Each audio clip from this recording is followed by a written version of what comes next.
Good morning students. PSC first year botany की online कक्षा में आप सबका फिर से स्वागत है। बच्चों, बॉटनी के पेपर थर्ड में एल्गी, ब्रायोफाइट और लाइकन्स में हमने शैवालों के अध्ययन से शुरुआत की थी। शैवाल का हमने जनरल कैरेक्टर्स पढ़े, थैलस ऑर्गेनाइजेशन पढ़ा, पिगमेंट सिस्टम पढ़ा, क्लासिफिकेशन पढ़ा, रिप्रोडक्शन पढ़ा। आज हम जो बात करेंगे वो डिवीज़न साइनोफाइटा के अंतर्गत रखी गई क्लास साइनोफाइसी की करेंगे। स्मिथ के द्वारा दिए गए क्लासिफिकेशन में एक डिवीज़न दिया गया है साइनोफाइटा, जिसका मुख्य लक्षण या मुख्य कैरेक्टरिस्टिक फीचर है वो है उनके सदस्यों का प्रोकैरियोटिक होना, यानी न्यूक्लियर मेम्ब्रेन अनुपस्थित, अन्य सेल ऑर्गेनेलीज भी या कोशिकांग भी अनुपस्थित। हम आज जो है वर्ग साइनोफाइसी की बात करेंगे। साइनोफाइसी के अंतर्गत तुम्हारे कोर्स में दो जनरा रखे गए हैं, दो वंशों को रखा गया है, एक नॉस्टॉक और दूसरा सदस्य है ऑसिलेटोरिया। हम उन दोनों की चर्चा अगले लेक्चर्स में करेंगे। आज हम बात करेंगे वर्ग साइनोफाइसी के सामान्य लक्षणों की। जो वर्ग साइनोफाइसी है उसमें नीलहरित शैवालों को रखा गया है, जिसके लगभग 160 जनरा व 1500 स्पीशीज़ हैं। साइनोफाइसी का जो मुख्य वर्णक है सी फाइकोसाइनिन, जो कि नीले रंग का होता है, और इसीलिए इन शैवालों को नीलहरित शैवाल भी कहते हैं। ये प्रोकैरियोटिक संरचना वाले सदस्य हैं, अतः इनमें सुसंगठित कोशिकांग नहीं पाए जाते और इसी कारण से कई साइंटिस्ट इसे या इन्हें बैक्टीरिया भी मानते हैं। यानी ये लक्षणों में बैक्टीरिया से समीपता रखते हैं, तो कई साइंटिस्ट इन्हें शैवाल न मानकर बैक्टीरिया भी मानते हैं, क्योंकि बैक्टीरिया भी प्रोकैरियोटिक होते हैं। किंतु क्लोरोफिल की उपस्थिति व जड़, तने व पत्ते में विभेदित न होने के कारण इन्हें शैवाल माना जाता है। जो साइनोफाइसी के सदस्य हैं उनकी कुछ जातियां मैराइन होती हैं, किंतु अधिकांशतः जातियां फ्रेश वाटर हैं। यानी जो कुछ जातियां हैं वो लवणीय जल में पाई जाएंगी या पाई जाती हैं, परंतु अधिकतर जो स्पीशीज़ हैं वो फ्रेश वाटर या मीठे पानी में या मीठे जल में पाई जाती हैं।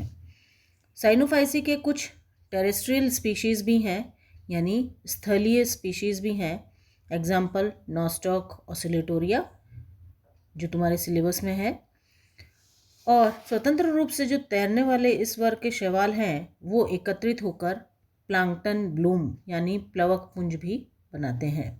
हमने ब्लूम्स क्या होते हैं, एल्गल ब्लूम्स, हमने पिछले लेक्चर में कुछ पिछले जो लेक्चर्स थे जनरल कैरेक्टर्स हमने पढ़े थे शैवालों के, उसमें हमने डिस्कस किया था। नॉस्टॉक व एनाबिना एंडोफिटिक स्पीशीज़ हैं, यानी वो पादप के अंदर पाई जाती हैं।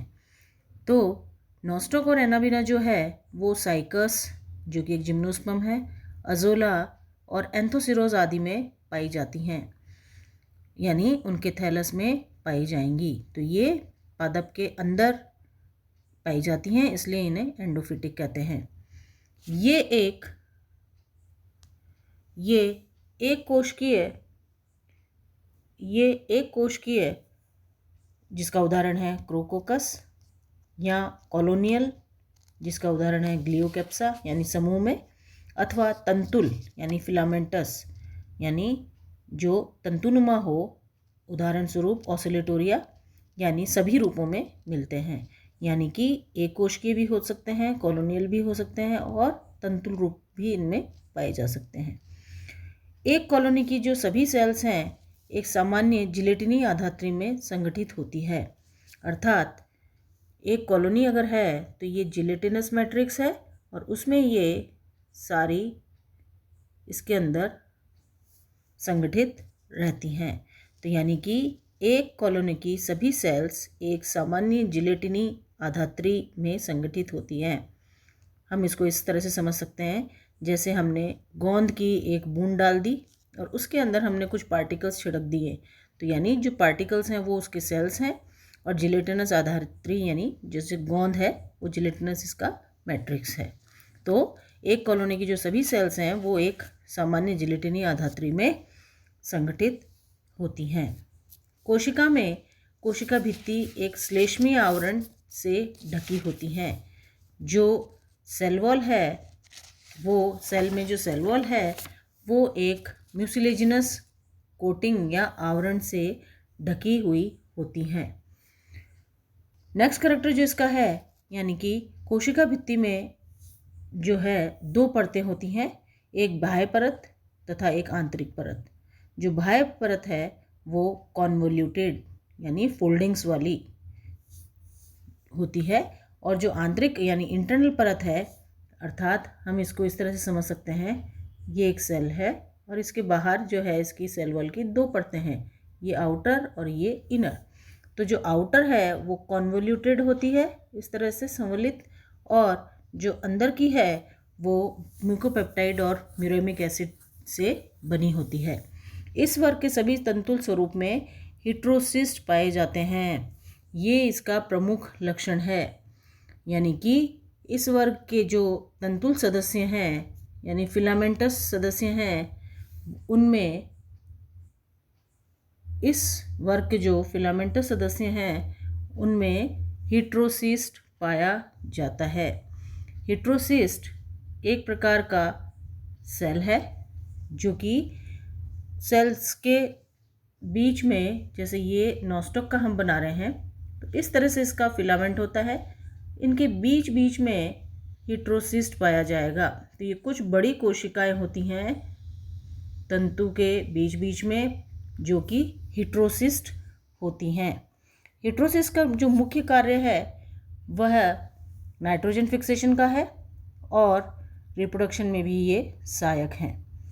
जनन जो साइनोफाइसी के सदस्यों में होता है वो केवल वेजिटेटिव व एसेक्सुअल विधियों द्वारा होता है और लैंगिक जननांगों का इनमें पूर्णतया अभाव होता है। जो हिट्रोसिस्ट हैं वो विशिष्ट प्रकार की सेल्स हैं, ये हम चित्र द्वारा समझ सकते हैं। विशेष प्रकार की सेल्स हैं जो नील हरित शैवालों के नॉस्टोकेल्स व स्टिगोनिमेटिल्स गण में पाए जाते हैं। हिट्रोसिस्ट जो है वो मोटी भित्ति युक्त, ये हिट्रोसिस्ट का डायग्राम है, यहाँ पर मोटी भित्ति युक्त पीले भूरे रंग की बैरल शेप्ड सेल्स हैं। इनकी भित्ति बाह्य तंतुमय, मध्य समांगी व आंतरिक जो है लेमिलर होती है, और दोनों सिरों पर उपस्थित जो छिद्र हैं उनमें अपवर्तनीय पदार्थ यानी रिफ्रैक्टिव मटेरियल का प्लग होता है, जिसे पोलर नोड्यूल कहते हैं। ये पोलर नोड्यूल यानी जहाँ दो सेल्स हैं, सपोज ये हिट्रोसिस्ट है, तो इस तरह से ये दो पोलर नोड्यूल उपस्थित होंगे, तो सेल्स में पोलर नोड्यूल पाया जाता है, यानी दोनों सिरों पर उपस्थित छिद्रों में रिफ्रैक्टिव मटेरियल का प्लग होता है, जिसे पोलर नोड्यूल कहते हैं। हिट्रोसिस्ट के जो प्रमुख कार्य हैं वो है नाइट्रोजन फिक्सेशन, और सेकेंडरी रिप्रोडक्टिव स्ट्रक्चर भी बताया गया है। अब हम बात करते हैं कि बैक्टीरिया के साथ इसमें क्या सिमिलरिटीज़ पाई जाती हैं, यानी बैक्टीरिया से इसकी क्या क्या समानताएं हैं। साइनोफाइसी वर्ग के सदस्यों की समानता बैक्टीरिया से है, अतः इनको साइनोबैक्टीरिया भी कहा जाता है। दोनों में ही प्रोकैरियोटिक संरचना पाई जाती है और दोनों में ही केंद्रक कला, केंद्रिक व परिबद्ध प्लास्टिड्स का अभाव होता है। बैक्टीरिया के समान ब्लू ग्रीन एल्गी में सेल वॉल जो है वो सेल वॉल के बाहर जो है श्लेष्मीय आवरण पाया जाता है, और कुछ बैक्टीरिया में ब्लू ग्रीन एल्गी की भांति हार्मोगोनिया जैसी संरचनाएं भी पाई जाती हैं। हम अगले लेक्चर में डिस्कस करेंगे हार्मोगोनिया क्या है। ब्लू ग्रीन एल्गी में जो है ब्लू ग्रीन एल्गी वो एंटीबायोटिक के प्रति भी संवेदनशील है, जैसे कि बैक्टीरिया संवेदनशील होते हैं एंटीबायोटिक्स के प्रति, उसी तरह से ब्लू ग्रीन एल्गी भी संवेदनशील होती है। ब्लू ग्रीन एल्गी में भी बैक्टीरिया की तरह जेनेटिक रिकॉम्बिनेशन पाया जाता है। और अगर हम असमानताओं की बात करें कि बैक्टीरिया से किस तरह से ये असमान है, तो 2 लक्षण हैं। पहला, कशाभिकाओं का अभाव, यानी कि इसमें साइनोफाइसी वर्ग में फ्लैजिला नहीं पाई जाएंगी, कशाभिकाओं का अभाव होगा। और ब्लू ग्रीन एल्गी की जो है प्रकाश संश्लेषी क्षमता है वो बैक्टीरिया में नहीं पाई जाती। इस तरह से ये 2 लक्षणों में असमानता बैक्टीरिया से रखता है। अंत में हम बात करेंगे इसके वर्गीकरण की। साइनोफाइसी का जो क्लासिफिकेशन है, तो स्मिथ ने डिवीजन साइनोफाइटा में केवल एक क्लास साइनोफाइसी रखी और कायिक संरचना तथा बहुगुणन की विधि के आधार पर, यानी मल्टीप्लिकेशन की विधि के आधार पर साइनोफाइसी वर्ग को 3 ऑर्डर्स में विभक्त किया है। पहला ऑर्डर है क्रोकोकेल्स, दूसरा ऑर्डर है हार्मोगोनेल्स और तीसरा ऑर्डर है कीमोसाइफोनेल्स। तो इस तरह से साइनोफाइसी वर्ग में 3 ऑर्डर्स को रखा गया है। जो आपके सिलेबस में है वो है नॉस्टोकेल्स ऑर्डर का नॉस्टॉक और ऑसिलेटोरियसी फैमिली की ऑसिलेटोरिया। अब हम जो इसके 2 जनरा हैं वो हम अगले टर्न पे डिस्कस करेंगे। अगले लेक्चर में हम नॉस्टॉक जो जनरा है हम उसका अध्ययन करेंगे। आज केवल इतना ही। धन्यवाद बच्चों।